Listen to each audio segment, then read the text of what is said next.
हमारी तरफ से आप सभी को प्रणाम। मेरा नाम बीना। आप लोगों को प्यारा सा विवाह सुनाने जा रहे हैं।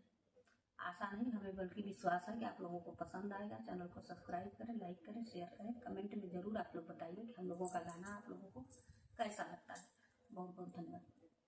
का देखी मोरे बाबा आसना मरला, का देखी मोरे बाबा आसना मरला, अरे का देखी जोड़ला साने हरे लाला नावा, अरे का देखी जोड़ला साने हरे लाला नावा, का देखी मोरे बाबा आसना मरला, का देखी मोरे बाबा आसना मरला, अरे का देखी जोड़ला साने हरे लाला नावा, अरे का देखी जोड़ला साने हरे लाला नावा, देखी मोरे बाबा चला दिया हवा, का देखी मोरे बाबा चला दिया हवा, अरे रही गई ना धर्म तोहार रे लाला नावा, अरे रही गई ना धर्म तोहार रे लाला नावा, देखी मोरे बाबा चला बिया हवा, का देखी मोरे बाबा चला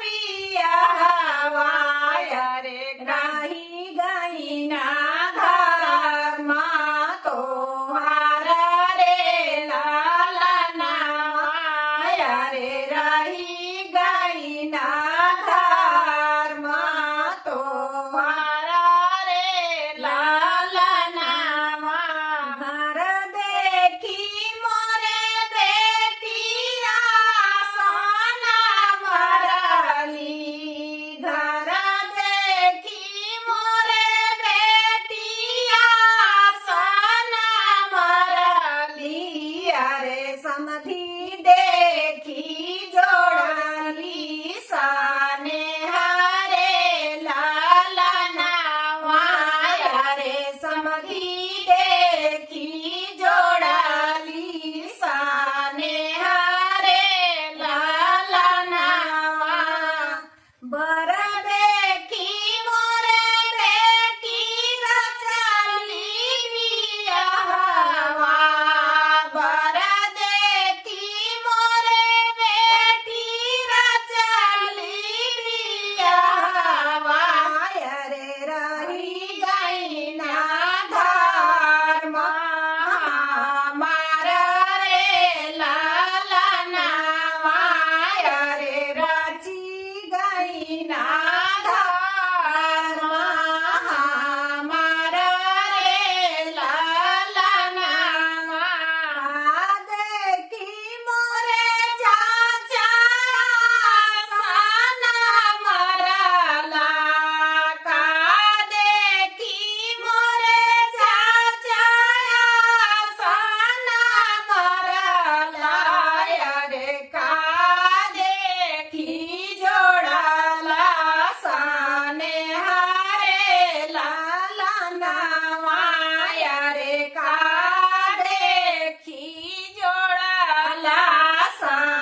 નવાય રે રચી ગણી ના